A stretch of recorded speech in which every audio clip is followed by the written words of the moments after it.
Good morning बच्चों। Class 11th की civics की क्लास में आप सभी का स्वागत है।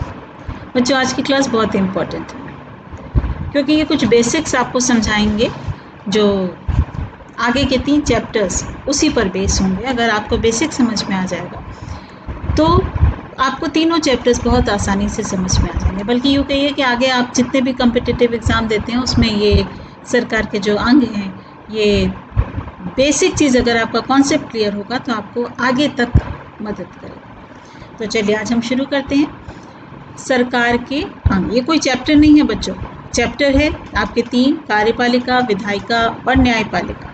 लेकिन उन चैप्टर्स में क्या है जो आपको कन्फ्यूजन होता है, वो सारी चीज़ें, वो सारी कन्फ्यूजन आज हम आपको दूर कर देंगे।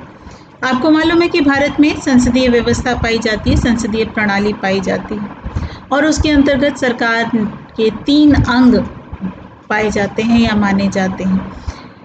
पहला है कार्यपालिका, दूसरा विधायिका या उसे व्यवस्थापिका भी कहते हैं, तीसरा है न्यायपालिका। देखिए बच्चों, आपके सामने चित्र पर है। पहला है कार्यपालिका, दूसरा है विधायिका या व्यवस्थापिका और तीसरा है न्यायपालिका।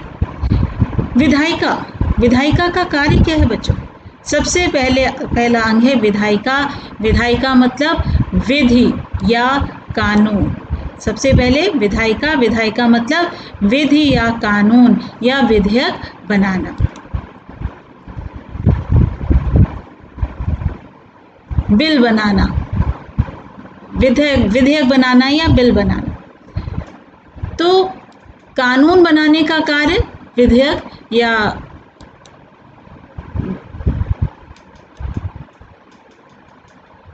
विधायिका का होता है, कानून बनाने का कार्य या बिल बनाने का कार्य। देखिए जहाँ पे मेरा कर्सर जा रहा है बच्चों, वहाँ आपको समझ में आ जाएगा। ये विधेयक या कानून बनाना या विधि बनाना, विधि भी कानून को कहते हैं, कानून बनाना, विधेयक बनाना, बिल बनाना, सारे का मतलब एक ही है। तो ये कार्य किसका है बच्चों? विधायिका का कार्य है, व्यवस्थापिका का कार्य। बेसिक चीज़ अगर पूछा जाए व्यवस्थापिका का क्या कार्य है, विधायिका का क्या कार्य है, तो कानूनों का निर्माण करना, नियमों नीतियों का निर्माण करना, विधेयक का निर्माण करना, बिल्स का निर्माण करना, ये किसका कार्य है? विधायिका का। और उन कानूनों को लागू करना, ये आ गए हम कार्यपालिका पर। इन जो कानून विधायिका ने बनाए, इन कानूनों को लागू करने का काम किसका है? कार्यपालिका का है। कानूनों को लागू करना बनाया किसने? विधायिका ने बनाया। कानून का निर्माण करना विधायिका का कार्य है, व्यवस्थापिका का कार्य है। और जब कानून बन गए तो इन कानूनों को लागू करने का काम किसका है? कार्यपालिका का है। ये कानूनों को लागू करती है, कानूनों को कार्य रूप में परिणत करती है। तो 2 अंग हो गए सरकार के, विधायिका और कार्यपालिका। तीसरा अंग है न्यायपालिका। न्यायपालिका का कार्य क्या है? न्याय करना, कानून व्यवस्था बनाए रखना या बनाना, या कानून का उल्लंघन करने वाले को दंडित करना। तो 3 अंग हो गए सरकार के, विधायिका, कार्यपालिका और न्यायपालिका। विधायिका, कार्यपालिका और न्यायपालिका। कार्य भी स्पष्ट हो गए। विधायिका का कार्य है कानून का निर्माण करना, विधि का निर्माण करना, विधेयक बनाना, बिल बनाना। जो नीतियाँ, जो कानून विधायिका के द्वारा, व्यवस्थापिका के द्वारा बनाए गए, उनको कार्य रूप में कौन परिणत करता है? कार्यपालिका करती। और जब कार्य रूप में परिणत हो गया, अब लोग उस कानूनों के अनुसार कार्य कर रहे हैं कि नहीं, तो कानून व्यवस्था बनाए रखना ये किसका कार्य है? न्यायपालिका का कार्य है। तो सरकार के 3 अंग हो गए, व्यवस्थापिका, कार्यपालिका और न्यायपालिका।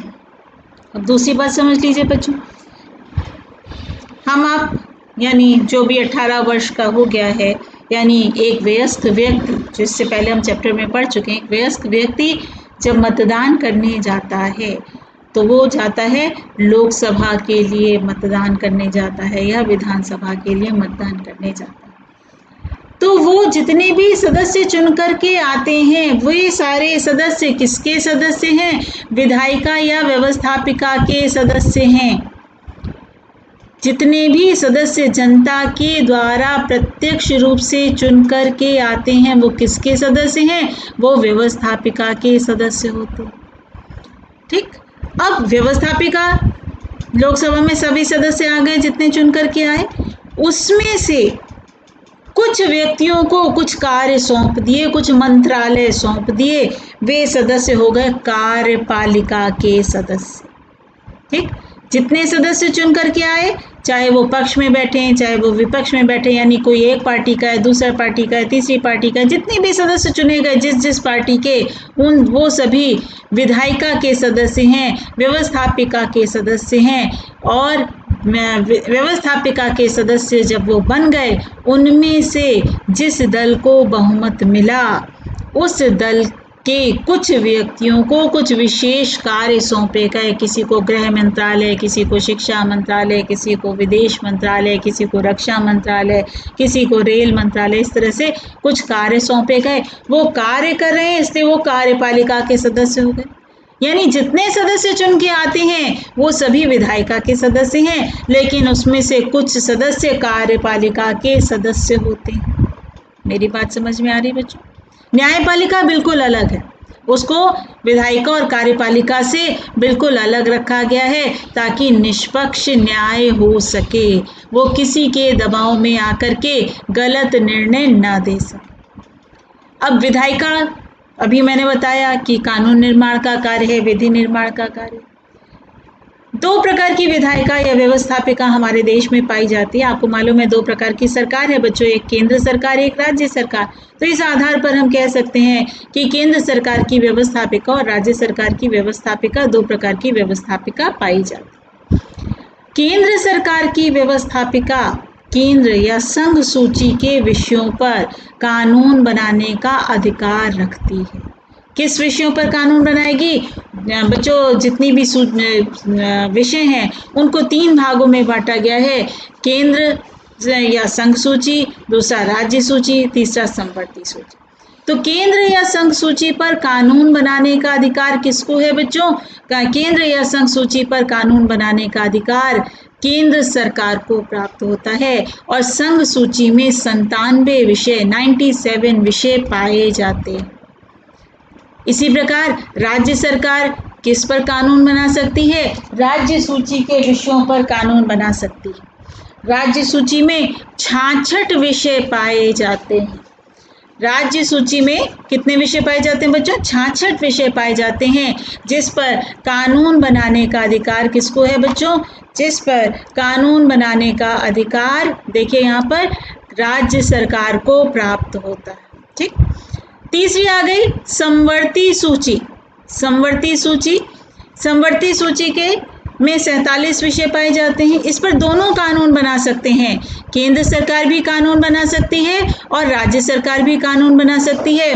तो इस प्रकार जितने भी कानून या विधि या विधेयक बनाए जाते हैं उनमें विषयों का बंटवारा कर दिया जाता है। किसके किसके बीच? केंद्र सरकार के बीच, और दूसरा है राज्य सरकार की व्यवस्थापिका के बीच इसका बंटवारा कर दिया जाता है। तो ये समझ में आ गया बच्चों कि 2 प्रकार की व्यवस्थापिका है, एक केंद्र सरकार की व्यवस्थापिका, एक राज्य सरकार की व्यवस्थापिका। यानी केंद्र सरकार के अंतर्गत जो संघ सूची में कानून बनाने का अधिकार केंद्र सरकार को है, राज्य सूची में कानून बनाने का अधिकार राज्य सरकार की व्यवस्थापिका को है, और समवर्ती सूची पर केंद्र सरकार भी कानून बना सकते हैं और कौन बना सकता है? राज्य सरकार भी बना सकता है। केंद्र सरकार जो है, केंद्र सरकार की व्यवस्थापिका संसद के नाम से जानी जाती है। केंद्र सरकार की व्यवस्था किस नाम से जानी जाती है बच्चों? संसद के नाम से जानी जाती है। और संसद के कितने अंग हैं? 2 अंग हैं, एक लोकसभा और दूसरी है राज्यसभा। ठीक, राज्य सरकार की व्यवस्थापिका को हम विधानमंडल कहते हैं। क्या कहते हैं बच्चों? विधानमंडल कहते हैं। इसको पुनः 2 भागों में विभाजित किया जाता है, विधानसभा और विधान परिषद। ठीक, विधानसभा और विधान परिषद। लोकसभा और राज्यसभा जो संसद के 2 अंग हैं, चूंकि केंद्र सरकार एक होती है जो पूरे देश पर समान रूप से शासन करती है वो केंद्र सरकार कहलाती है, और सभी राज्यों की अपनी सरकार है वो राज्य सरकार। तो केंद्र सरकार में संसद पाई जाती है। संसद के दो अंग होते हैं, एक लोकसभा और दूसरा राज्यसभा। आगे इन सब के बारे में बच्चों विस्तार से पढ़ाएंगे। और संसद के जितने भी सदस्य हैं, चाहे वो लोकसभा के सदस्य हों, चाहे वो राज्यसभा के सदस्य हों, इनको क्या कहा जाता है? इनको कहा जाता है सांसद या एमपी, अर्थात मेंबर ऑफ पार्लियामेंट। ठीक, संसद के जो अंग हैं, लोकसभा और राज्यसभा, जितने भी सदस्य हैं, चाहे वो लोकसभा के हों चाहे वो राज्यसभा के हों, उन्हें क्या कहते हैं बच्चों? सांसद कहते हैं या एमपी, मेंबर ऑफ पार्लियामेंट कहते हैं। इसी तरह राज्यों में जो विधानमंडल होता है, दोनों बातें समझा रहे हैं बच्चों। दो प्रकार की सरकार है। केंद्र सरकार के में संसद पाई जाती है, राज्य सरकार में विधानमंडल पाया जाता है। आप ये समझ लीजिए कि देश में राष्ट्रपति, प्रधानमंत्री ये केंद्र में है, वो संसद के सदस्य हैं, तो वो लोकसभा या राज्यसभा के सदस्य हैं, वो सांसद कहलाते हैं। आपके उत्तर प्रदेश के मुख्यमंत्री कौन है बच्चों? योगी आदित्यनाथ जी। तो ये विधानमंडल के सदस्य हैं। विधानमंडल के दो अंग होते हैं, विधानसभा और विधान परिषद। विधानसभा पूरे 28 राज्य, जितने राज्य हैं सभी में विधानसभा होती है। तो 28 राज्यों में विधानसभा है। इसके साथ दो अन्य राज्य कह लीजिए या दो संघ शासित प्रदेश कह लीजिए कि दिल्ली और पुडुचेरी में भी विधानसभा है। तो 28 + 2 30 विधानसभा हमारे देश में हैं। ठीक, 28 राज्यों में जितने राज्य हैं उतने, प्लस 2 दिल्ली और पुडुचेरी में क्या है बच्चों? विधानसभा पाई जाती है। लेकिन विधान परिषद सभी राज्यों में नहीं है। अधिकांश राज्यों में केवल एक सदनात्मक व्यवस्थापिका, अधिकांश राज्यों में एक सदनात्मक व्यवस्था है, केवल विधानसभा पाई जाती है। वहाँ विधान परिषद नहीं पाया जाता है। केवल 7 राज्यों में, कितने राज्यों में बच्चों? 7 राज्यों में विधान परिषद पाई जाती है। चलिए, अब हम लोग व्यवस्थापिका के सभी सदस्य देख लिए कि व्यवस्थापिका का कार्य क्या है? कानून बनाना, विधि बनाना, विधेयक बनाना, बिल पास करना। दो प्रकार की सरकार होती है, केंद्र सरकार और राज्य सरकार। केंद्र सरकार केंद्र या संघ सूची के विषयों पर कानून बनाने का अधिकार रखती है, और राज्य सरकार राज्य सूची के विषयों पर कानून बनाने का अधिकार रखती है। संघ सूची में या केंद्र सूची में कितने विषय हैं? 97 विषय हैं। राज्य सूची में कितने विषय हैं? 66 विषय हैं। और समवर्ती सूची ऐसी विषय सूची है जिस पर दोनों कानून बना सकते हैं, केंद्र सरकार भी और राज्य सरकार भी।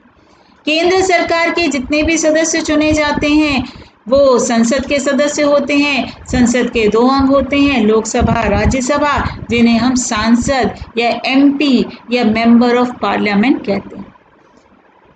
राज्य सरकार में जो सदस्य होते हैं वो विधानमंडल के सदस्य होते हैं। उसके दो अंग होते हैं, विधानसभा और विधान परिषद। इनके सदस्यों को हम क्या कहते हैं? MLA, विधायक या MLA।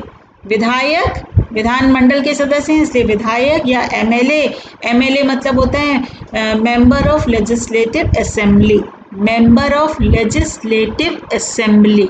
ठीक, चलिए अब हम कार्यपालिका की ओर बढ़ते हैं। पहले ही हमने बताया कि कार्यपालिका का कार्य क्या है बच्चों? कानूनों को लागू करना। ठीक, कार्यपालिका का कार्य क्या है? कानूनों को लागू करना। इसमें भी दो स्तर पाए जाते हैं। अभी मैंने बताया दो प्रकार की सरकार होती है, तो कार्यपालिका में भी दो प्रकार की सरकार है, एक केंद्र सरकार और दूसरी कौन सी है बच्चों? राज्य सरकार।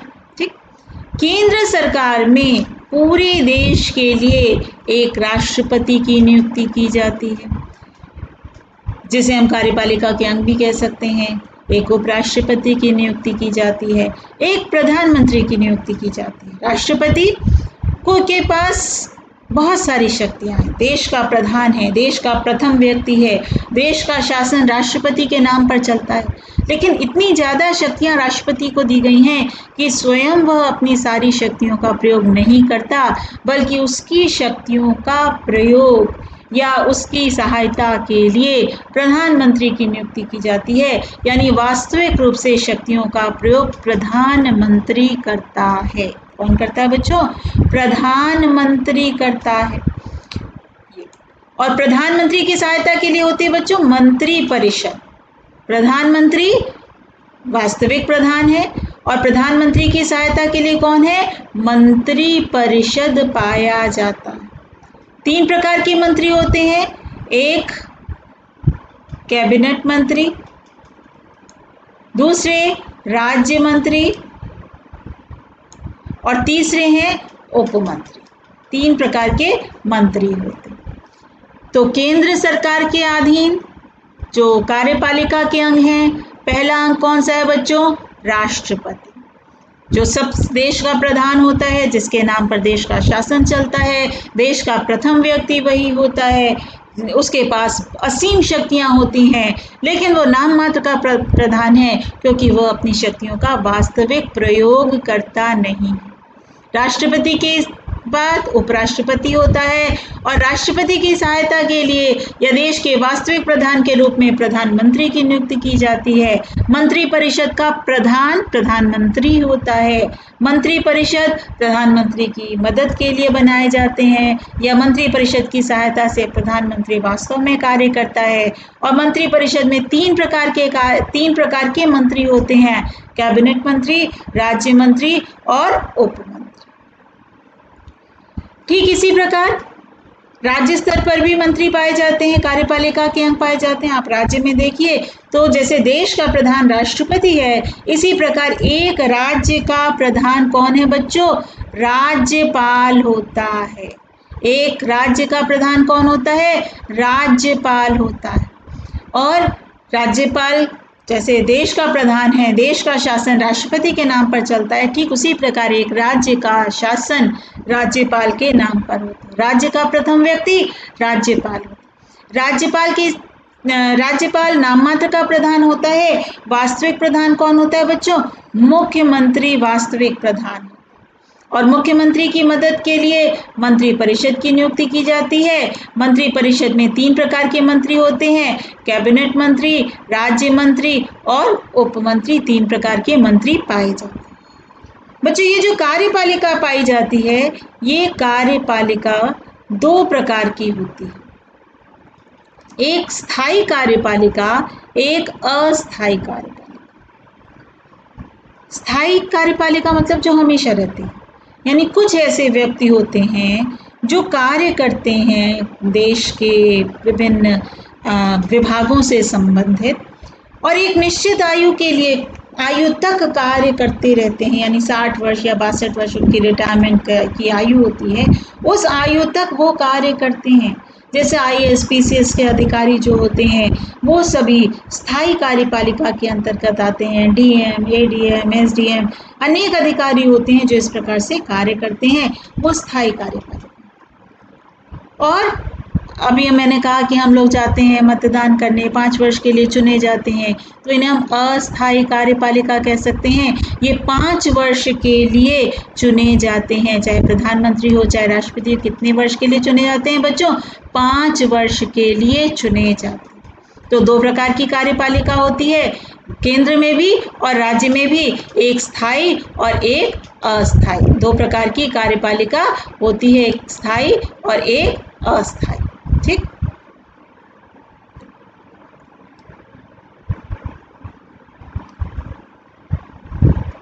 ये समझ में आ गया बच्चों?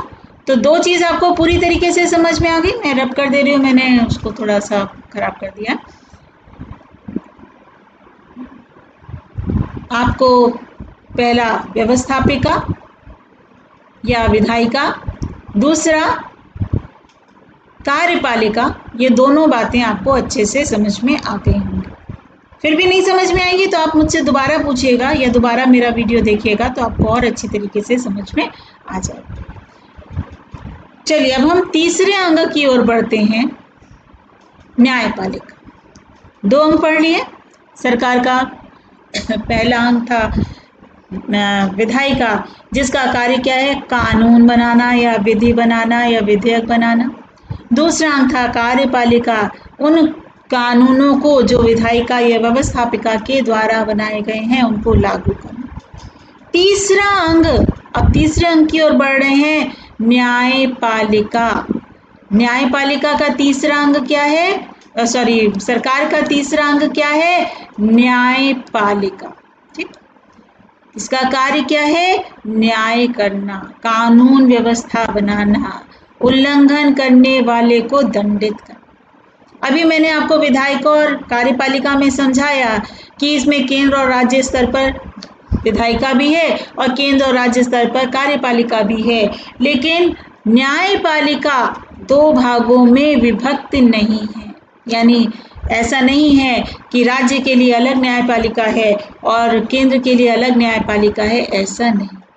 पूरे देश के लिए सबसे बड़ा न्यायालय है बच्चों सुप्रीम कोर्ट या उच्चतम न्यायालय या सर्वोच्च न्यायालय। ठीक, पूरे देश के लिए सबसे बड़ा न्यायालय है उच्चतम न्यायालय, जिसे सुप्रीम कोर्ट या सर्वोच्च न्यायालय भी कहते हैं, और ये देश की राजधानी नई दिल्ली में पाया जाता। इसके अधीन क्या होते हैं बच्चों, हाई कोर्ट होते हैं, उच्च न्यायालय होते हैं जो सुप्रीम कोर्ट के अधीन होते हैं। और ये सभी राज्यों की राजधानियों में एक न्यायालय, कुछ राज्यों में नहीं भी है, कुछ 2 राज्यों ने मिला करके भी या 3-4 राज्यों ने मिला करके भी एक हाई कोर्ट की व्यवस्था की है, लेकिन अधिकांश राज्यों में एक उच्च न्यायालय की व्यवस्था की जाती है, उसे हम हाई कोर्ट या उच्च न्यायालय कहते हैं। उसके अधीन क्या होते हैं बच्चों, जिला या सत्र न्यायालय पाया जाता है। ठीक, सबसे ऊपर क्या था, सुप्रीम कोर्ट, सुप्रीम कोर्ट के नीचे क्या था, हाई कोर्ट, हाई कोर्ट के नीचे क्या है, जिला न्यायालय या सत्र न्यायालय।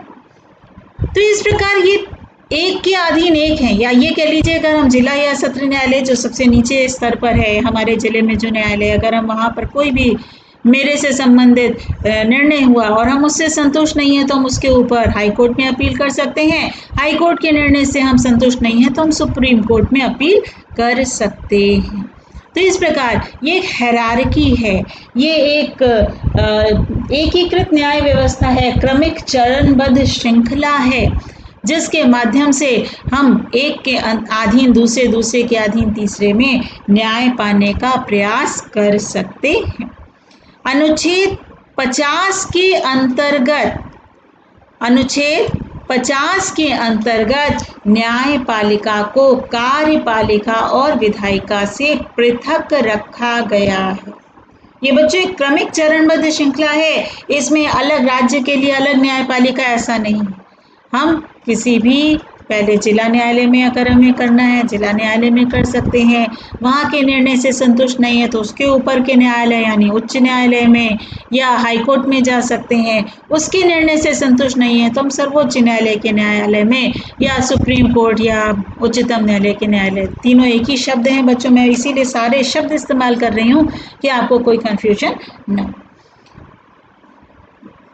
इसको अर्थात न्यायपालिका को कार्यपालिका और व्यवस्थापिका से पूरी तरीके से अलग रखा गया। ऐसा क्यों किया गया है बच्चों, क्योंकि बच्चों व्यवस्थापिका कार्यपालिका तो एक दूसरे से जुड़े हैं। व्यवस्थापिका के सदस्य कार्यपालिका के सदस्य हैं, कार्यपालिका के सदस्य व्यवस्थापिका के सदस्य हैं। मैंने पहले भी बताया, जितने सदस्य मतदान के द्वारा चुन करके आते हैं, चुनाव व्यवस्था में चुन करके आते हैं, जब निर्वाचन होता है तो वो सभी सदस्य किसके सदस्य होते हैं, व्यवस्थापिका के सदस्य होते हैं।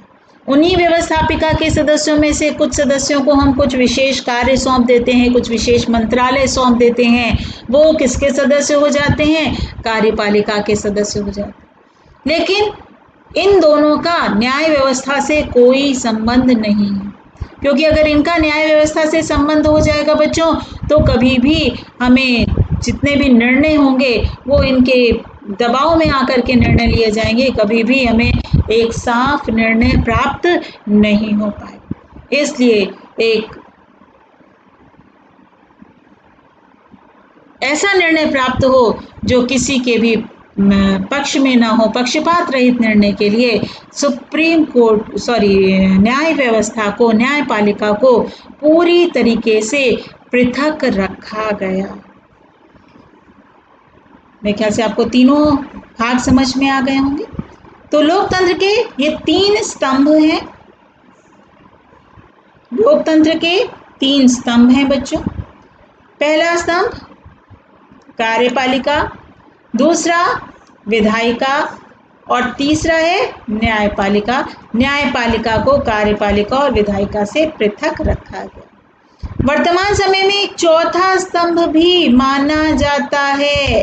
कौन सा है? मीडिया को चौथा स्तंभ कहा जाता है, क्योंकि मीडिया बहुत अधिक हमारे विचारों, हमारे सोच को प्रभावित करता है, इसलिए मीडिया चौथा स्तंभ माना जाता है। ठीक, तो इस प्रकार बच्चों हमने पढ़ा सरकार के अंग। सरकार के अंग कौन कौन से हैं? सरकार के 3 अंग हैं। कौन कौन से 3 अंग हैं बच्चों? एक व्यवस्थापिका, दूसरा न्यायपालिका और तीसरा है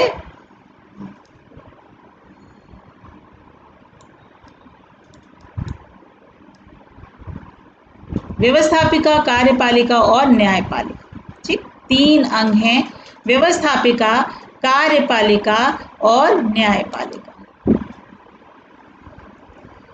तो मेरे ख्याल से अब आपको स्पष्ट हो गया होगा।